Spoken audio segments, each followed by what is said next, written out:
Have you ever wondered what it would be like to wake up in the middle of the night, unable to move, with strange beings surrounding your bed? What if those stories of alien abductions aren't just stories? Welcome back to Beyond the Hub podcast. I'm Nick. I'm Brandon. I understood you. Today we're diving into the eerie and often chilling world of alien abductions.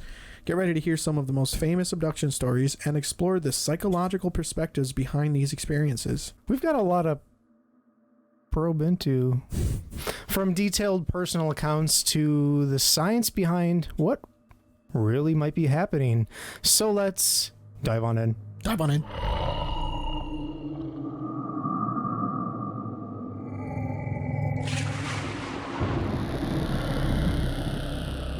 All right, let's start off with one of the most well-documented and discussed abduction cases in history, the Betty and Barney Hill incident.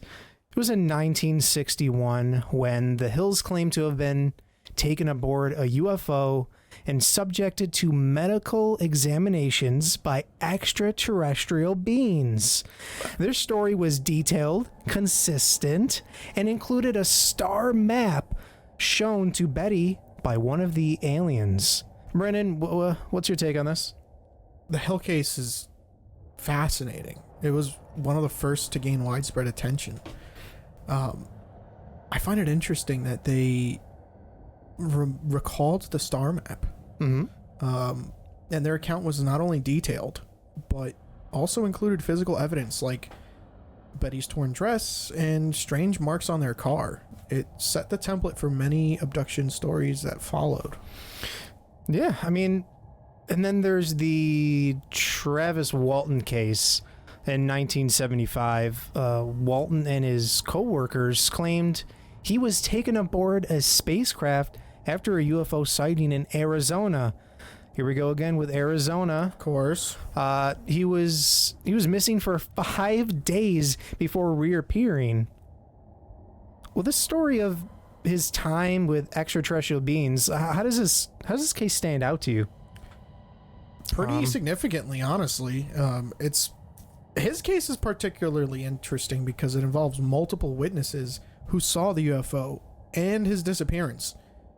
His polygraph tests have been controversial, but I mean, it's a polygraph test. Yeah. The existence of that is controversial, but the consistency of his story over the years has kept it in the public eye.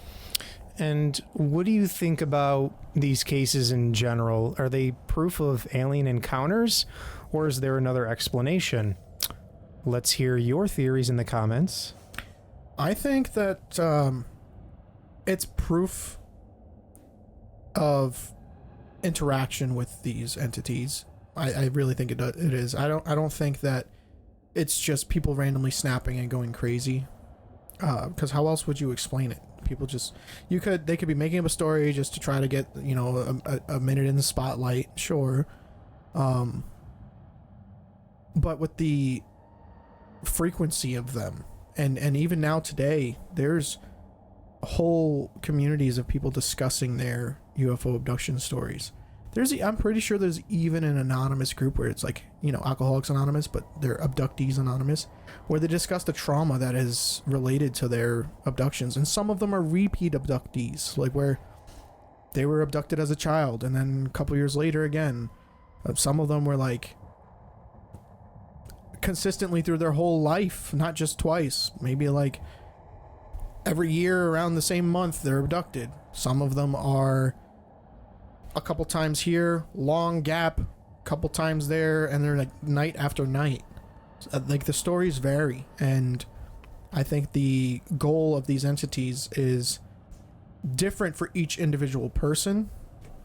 Some of them could be the same, but maybe they're abducting this person more frequently because that person has the thing that they're looking for, and that person was just once because they checked to see if that person has the thing they're looking for, and they're not. Maybe that person was once because they've implanted a piece of alien technology within their body somewhere, under the skin typically, in the chest, and the wrist, and the arm, and the hand. Those are the most common places I've heard. where people who I've heard a story of this guy who was abducted and he noticed this weird shape under his skin. He extracted it. Like he was freaking out about, like, there's no way I was really abducted. And he used just like what is it called? Like not a scalpel, but like one of those hobby blades. I think so, yeah. It's like a very sharp X-Acto blade or whatever. Yeah. X-Acto blade, and he like sliced into his skin, pulled out this little piece of like technology. And he doesn't look like anything he knows. You think that person's making that up?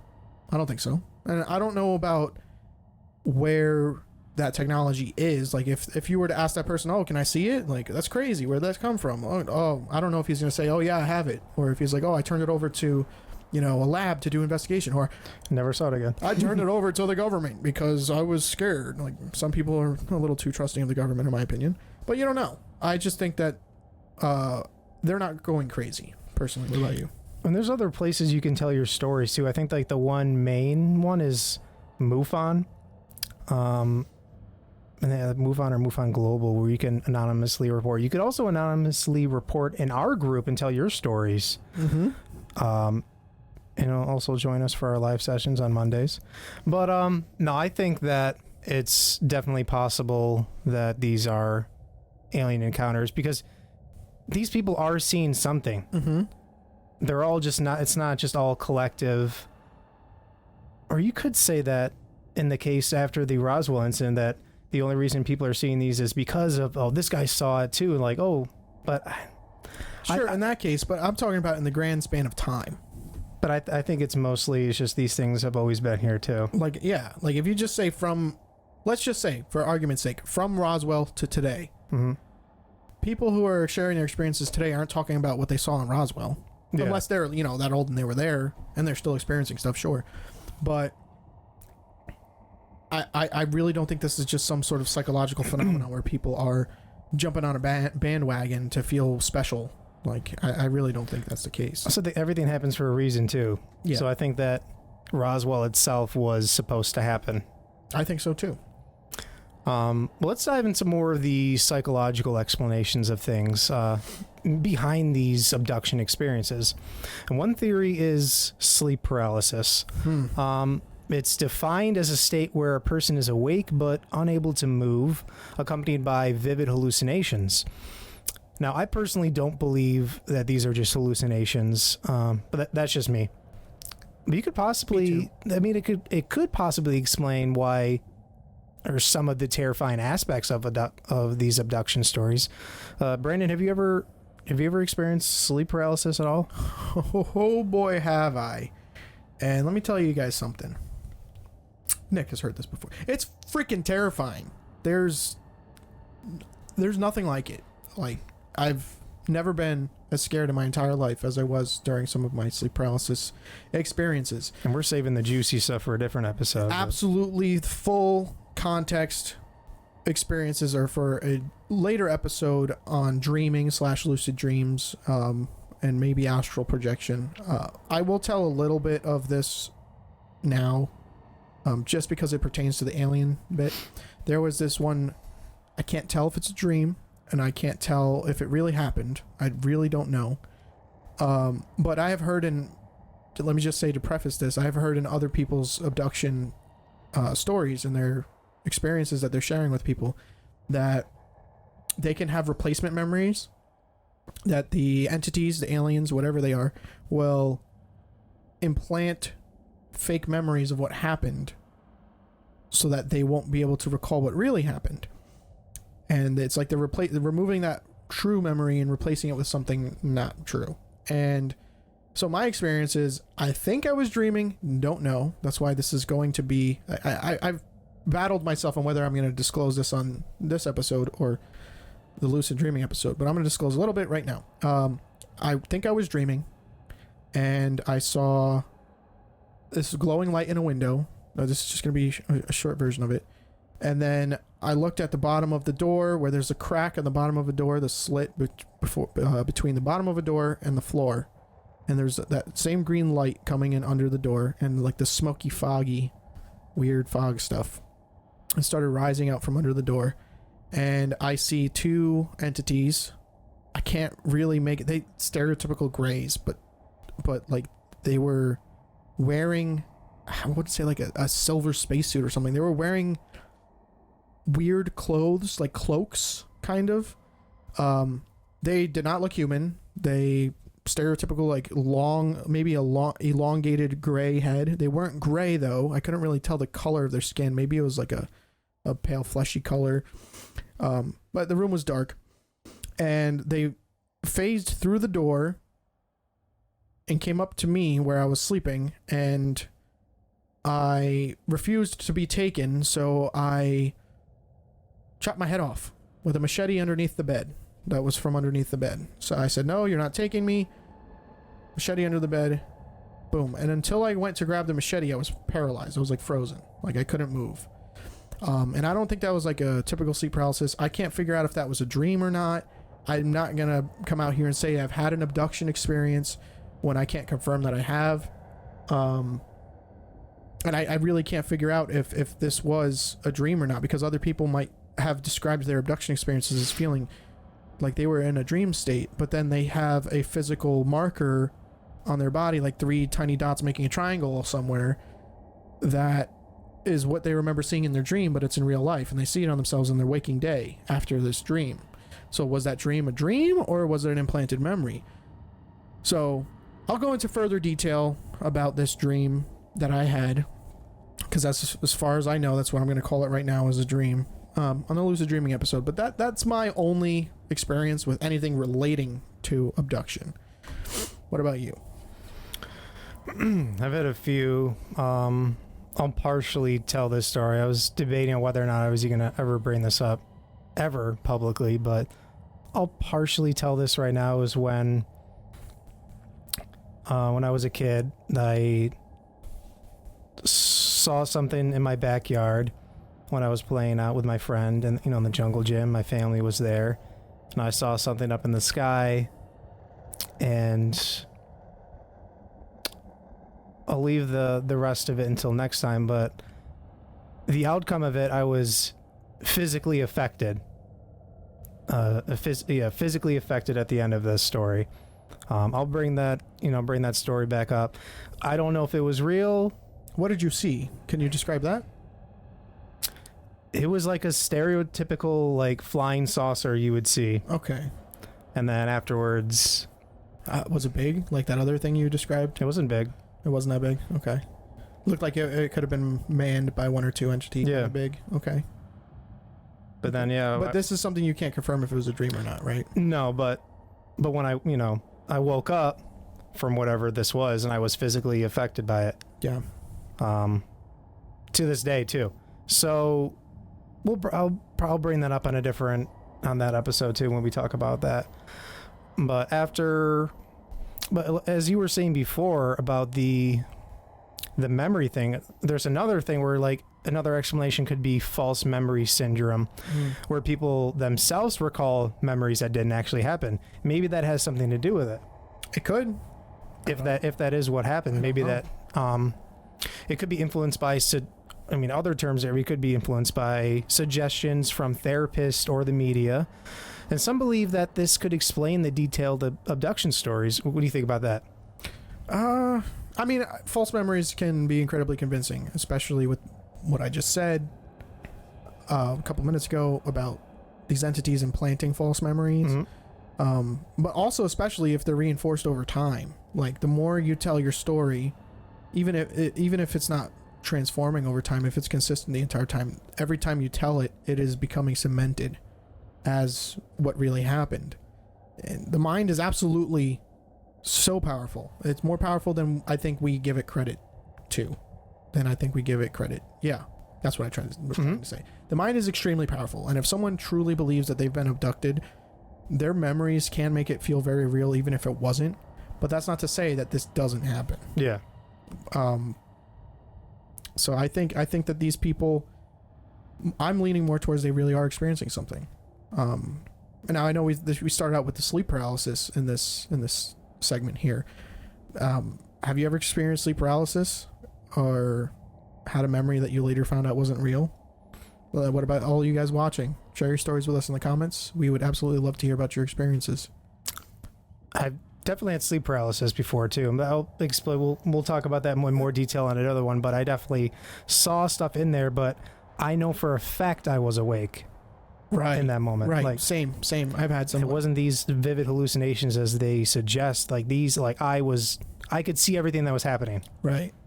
And I think that sleep paralysis, like I mentioned before, is linked between, like it's a commonality. It pops up in alien abduction stories, and it pops up in lucid dreaming stories, pops up in just dream stories. It pops up in night terror / sleeping stories. Mm-hmm. Like sleep paralysis, I think, is probably a incorrectly named phenomena.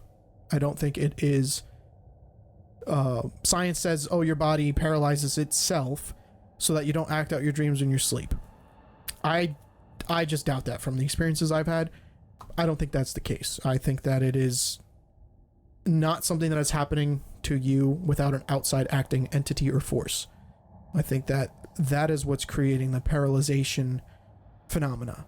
And it is heavily related to sleep, and I don't really hear much about it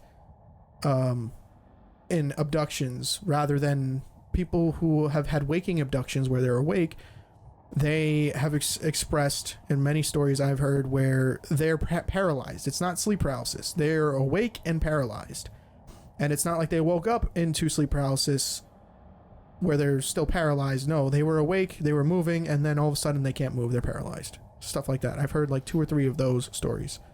So, what about you guys? Yeah, what about you guys? Have you ever experienced sleep paralysis or just paralysis? Not even fear-based paralysis where you're so scared you can't move, just something that is so very hard to explain, but you know you experienced it. Share that with us. And let's take a closer look at why so many people believe they've been abducted by aliens.